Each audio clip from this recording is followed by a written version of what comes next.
Welcome back to part 3. It's very long-winded, as you guys can tell. We're halfway through, so I've had to separate into 3 parts. But the thing is, my God, Waffler, you can see why Waffler, these 2 women and Piers are getting mad with these other 2, this bloke and this woman right here, because it is getting beyond a joke. Women's rights, they've just achieved this. Your and point... the other thing is, the rest of his speech was about, oh, what happened to the Catholics and all the good Catholicism and where have we gone awry? Why don't we respect priests anymore? Gee, I wonder why we don't respect priests anymore. Can anyone think of what's happened to the priesthood in the last 20, 30, 40, 50 years? Anyone? No? Yeah, that's what I thought. Yeah, there have been a lot of priests have been exposed as paedophiles. And it's really Waffler, I've heard a lot about that as well, Waffler, about priests basically targeting, you know, like children and stuff, Waffler. It's a very safe haven for them to enter. But what does this have to do with the subject about what this priest was debating? Now you're making it into this other thing about predators.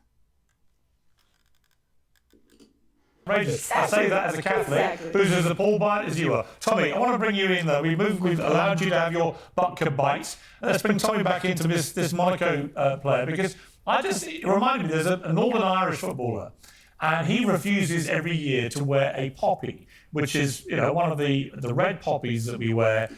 And everybody has an opinion about that, Waffler.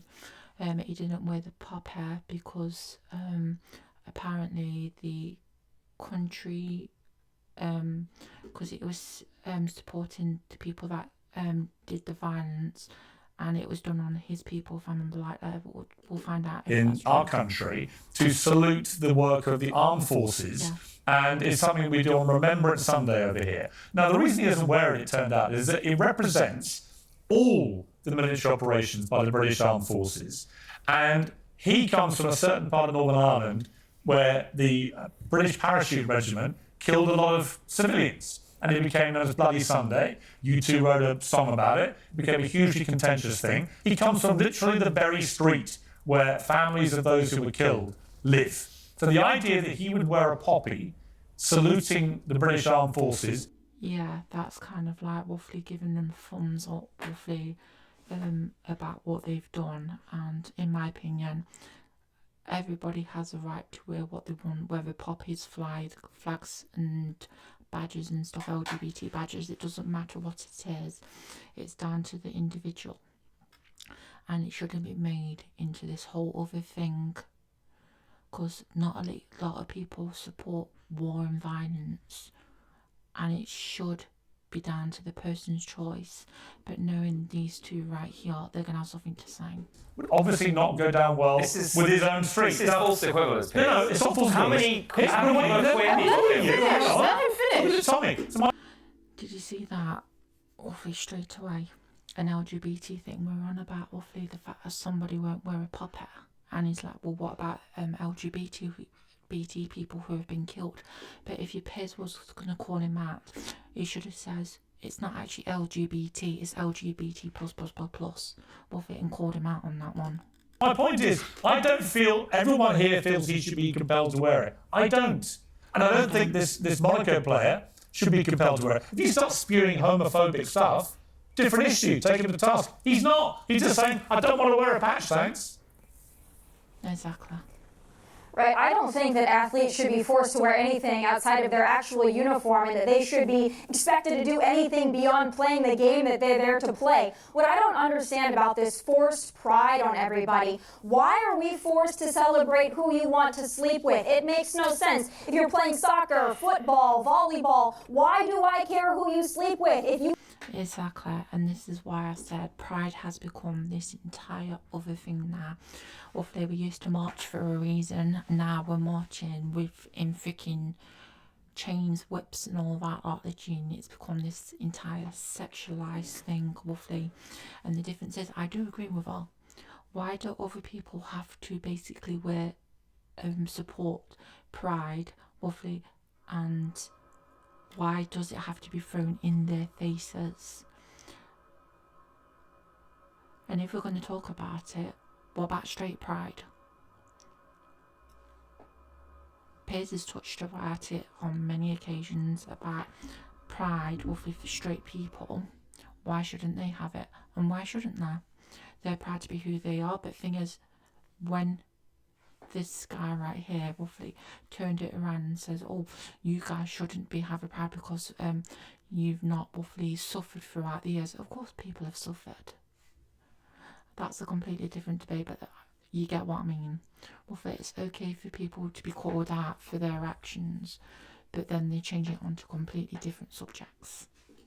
You are proud of yourself, which is what pride means, then why do I have to celebrate your sexuality? Why does your teammate have to celebrate your sexuality? Why does an entire team, an organization have to celebrate your sexuality? Bingo! And by the way, if Tommy and I wore badges, hang on, Francesca, I'll come to you. If Tommy and I wore patches today saying straight and proud of it, imagine how enraged people are saying. Exactly, and that's what I've just said, roughly. Why can't people have straight pride?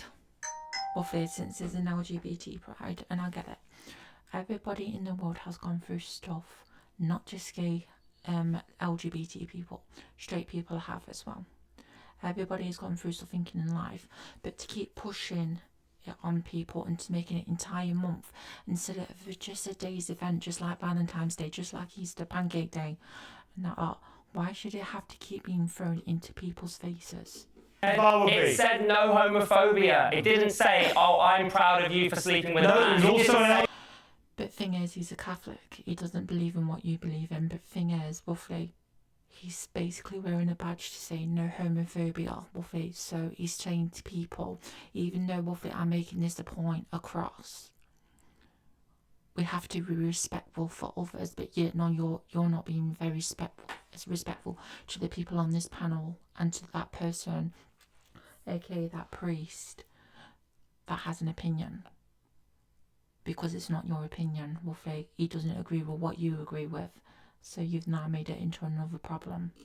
LGBT pride badge. Yes, but the real problem here is he covered up no homophobia. Like, that's he doesn't want a virtue signal. He was wearing it on the uniform. It was part of the uniform. It was on the uniform. He It's like didn't covering want up to a be seen sponsor. wearing it. Well, that is a real problem. Because the team and the reason still are celebrating bring in pride Francesca. is trying to stamp out homophobia in sport, which is a really important point. I think that's a really important point that James brought up. Like, it's like we are obviously missing the forest for the trees here, that there is a broader problem of homophobia, but let's leave that aside. Tommy said, and I do agree, that athletes shouldn't have to be required to do anything other than play the sport. So what about the national anthem? Can athletes sit or kneel for the national anthem? Because last I remembered, the right freaks out You can every do time whatever they you do want, that. but people are going to criticize you for it. Yeah, Right. You can do whatever. There are always going to be critics about what you say and do in life, roughly. People have opinions, but thing is, roughly, when you're being called out on those opinions, that's when usually things backfire. And that, but thing is, roughly, she's sitting there laughing about this entire subject, but yet she's just brought this entire subject out about the national anthem.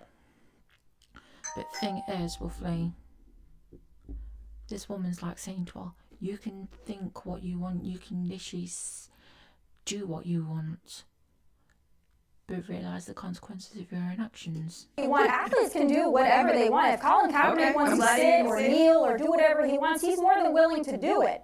But we're talking about a separate issue here. The national anthem. We're not. That's literally the same thing. It's personal expression. It's being required. It's being required, and if you say you shouldn't be required to do anything you don't want to do, that's the same thing. Look, there was a player on the Mets, right? Forgetting his name right now, but he was from Vieques, Puerto Rico, and he would never stand for the national anthem. Why? Because Vieques is a U.S. military base that bombed that corner of. But yeah, roughly you're saying roughly that the guy that wouldn't wear a popper should be wearing a popper. And he doesn't support it because roughly the people on his street were killed by the British government. That's why he won't wear a popper. But you're saying a completely different story, so technically you're being a hypocrite. Puerto Rico, times and again, there's incredible toxins in the water, and he wouldn't stand for it. And then eventually part of the contract was, you better stand for this or we're gonna boot you off the team. So he did. He started doing it, right? That's what I'm. and the same thing's been happening to these people, men and women in sports, who are speaking up. Hopefully their jobs are now in jeopardy, and you've literally just done that entire debate and contradicted everything you've ever said in the last debate. I'm saying it's every single individual club's decision as well as that player's decision. All right, let's move on to two very quick things. I want to just get a quick reaction from all of you to two things. One, Tommy, is Trump going to get convicted, and will he win the election? Whatever. Obviously Trump won the election and he's made a lot of progress. So yeah, this is an old video, but thing is, I needed to bring this onto subject, but thing is, Trump did win. So I believe if there's any shred of democracy and constitutionality left in my country, I don't believe he will be convicted. Even if he is, it's going to be overturned on appeal. This whole thing is a sham. It's a crimeless crime to begin with. And I do believe that if it is between Joe Biden and Donald Trump will win the election in November. Anyway, we're going to end it there, roughly. I'm just going to exit. But thing is, roughly, you get the point of this entire debate. It's people, let me move this mic. It's people being called out for their own actions. And the fact of the matter is, roughly, they contradicted themselves. They were like, oh, I oppose this option about a priest speaking out and somebody not wearing a poppy, but then talking about obviously that they shouldn't be made to wear badges and stuff, obviously, and everybody has a right. Let me know in the comments what you guys think about this entire debate, and what you guys think about this entire opinion about people no longer having an option to have debates like this, and people being called out roughly for their own actions. Let me know what you think and how you are liking this completely new setup, roughly, because now you get to see the full screen, and my mic is now on a complete arm and stuff, so I can bring it forward, I can move it side to side, I can bring it more down, so my voice is right here. So let me know. Bye.